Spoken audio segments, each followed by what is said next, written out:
Ya, kita melanjutkan dialog pagi ini. Pak Indria, kalau kita hitung-hitung begitu kalkulasinya, seperti apa dampak atau mungkin dari dukungan Demokrat ke Prabowo, kalau dihitung-hitung secara politis ya jelas akan ada dampak positifnya bagi Prabowo dalam hari-hari terakhir, seminggu menjelang akhir dari masa kampanye ini.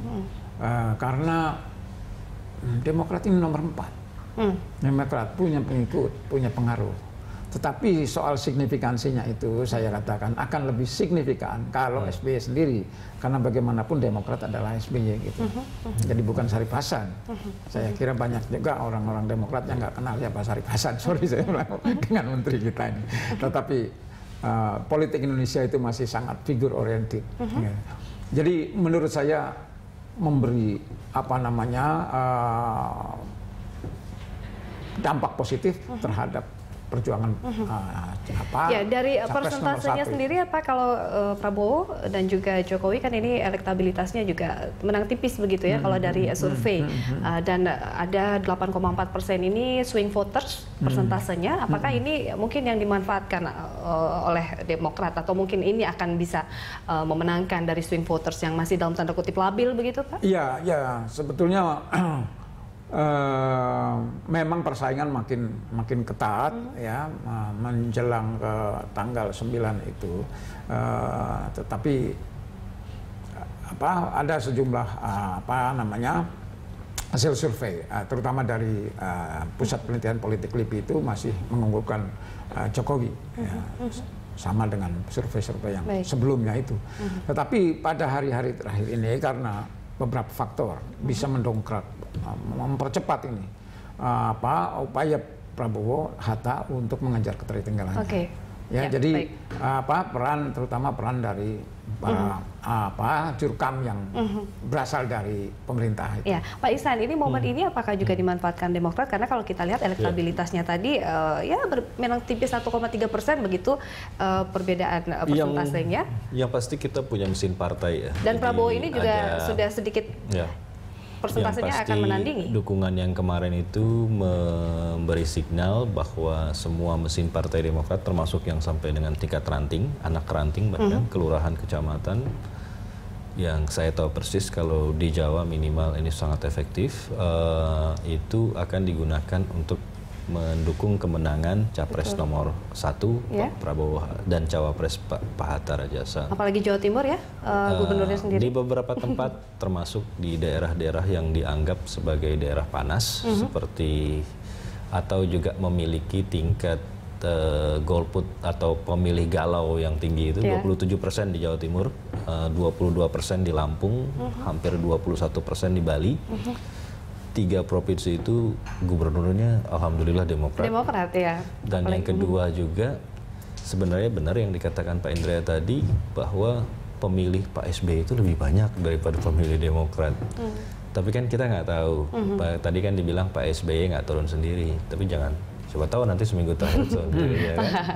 Dan saya dengar juga memang ada beberapa informasi pusat akhir daripada kampanye nanti akan dipusatkan di Jawa Timur ya, karena memang ya itu tadi 27% ini menurut survei Litbang Kompas ya. Tapi restu SBY sudah diberikan ya? Restu sudah diberikan. Saya nggak tahu ini lobbynya Pak Prabowo nanti gimana kan. Siapa tahu Pak SBY yang turun sendiri nanti yang untuk kampanye di 1 minggu atau 9 hari terakhir ini. Dan itu kemungkinan untuk itu ada. Jadi dan seperti yang tadi saya bilang, pemilih SBY itu lebih banyak daripada pemilih Demokrat. Jadi kalau partai mungkin 12 sampai dengan 13 juta orang yang kemarin milih caleg Demokrat, Pak SBY sendiri bisa mungkin sampai 20-30 juta orang yang kalau beliau ngomong ya pilih ini bisa dituruti. Dan ini ya seperti yang Anda bilang tadi, pemilih galaunya memang banyak di 3 provinsi itu, dan 3 provinsi itu kebetulan momen ini begitu ya Pak? Gubernurnya Demokrat. Baik. Gitu. Nah ini kalau kita lihat Pak Indria, apakah mungkin nanti Demokrat bisa jadi penentu untuk bisa meraih suara begitu? Saya kira begitu. Jadi Demokrat ini sekali lagi memiliki basis yang lumayan ya. Tapi walaupun begitu agak berbeda saya dengan Bung Ihsan. Kalau mesin partai ada, tetapi olinya, gizinya, engine itu kan butuh oli, butuh itu. Nah, mungkin udah sudah digerus oleh kampanye kemarin pileg gitu kan. Jadi dugaan saya mesin politik untuk Demokrat ini datang dari kepala daerah yang berasal dari Demokrat itu. Dia akan all out, apalagi kalau sampai menyatakan cuti gitu, all out ya untuk memenangkan itu. Jadi saya kira sumbernya dari situ, sehingga ya tidak bisa diremehkan. Kalau Presiden sudah menyerahkan, walaupun ada Luhut dan Haryono yang berbeda, tapi sebagian besar kan memihak ke nomor 1.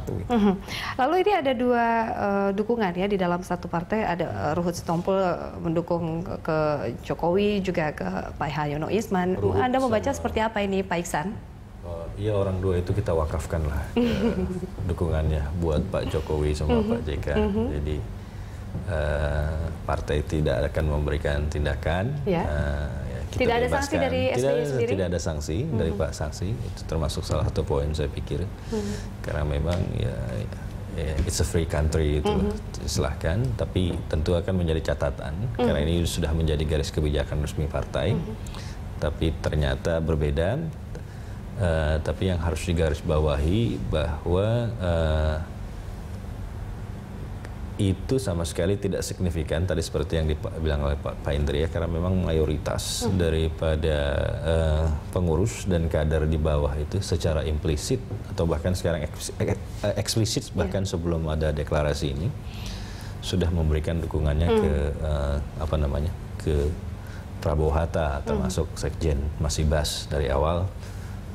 Ada Pak Marzuki Ali juga, jadi beberapa tokoh-tokoh yang memang dikenal memiliki dukungan dan yang signifikan di dalam partai sendiri atau apa di ini karena faktor capres-capres konvensi seperti Anies Baswedan juga Irman Guzman ini juga merangsek ke Jokowi. Tentu. Ini jadi ada pengaruh begitu. Jadi pasti saya pikir apa yang dilakukan oleh Demokrat saat ini tidak terlepas tentu dari konteks konteks yang ada di eksternal partai.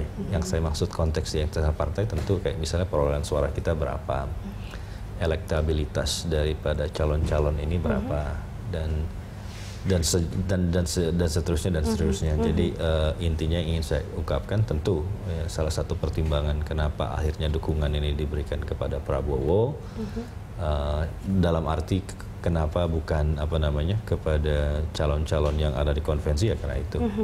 Baik, kita akan minta tanggapan Pak Indria, tapi setelah jeda ini Pak kita lanjutkan kembali. Kami akan kembali pemirsa sesaat lagi, tetaplah di Dialog Pagi ini.